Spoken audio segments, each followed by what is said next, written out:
বর্তমান বাংলাদেশের চলমান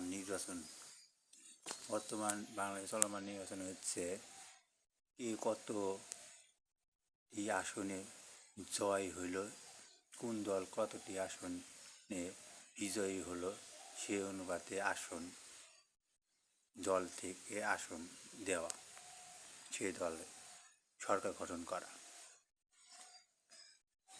আর পিআর পদ্ধতি সিস্টেমে নির্বাচন হলো সংখ্যা অনুপাতিক নির্বাচন, মানে কে কতটি ভোট পেল সে হিসাব করে, সে পার্সেন্ট হিসাব করে তাকে আসন দেওয়া।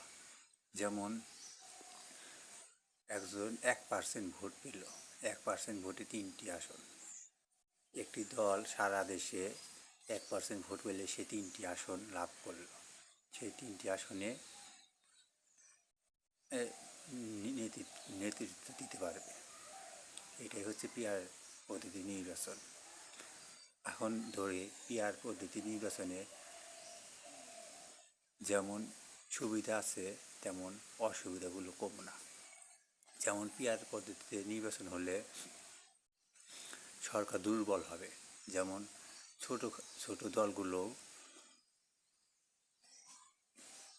সংসদে যেতে পারবে, আসন পাবে।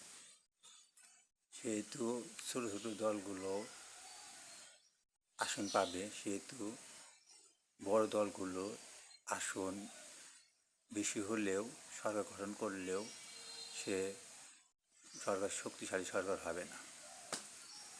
আবার যেমন সরকার ধরেন যে কয়েকটি দলের জোট মিলে তারা অন্য বিরোধী দলও, ছোটো দল থেকে বিরোধী দল যদি জোট বেঁধে সরকার গঠন করে, সেই সরকার ভেঙে পড়তে পারে। ধন্যবাদ।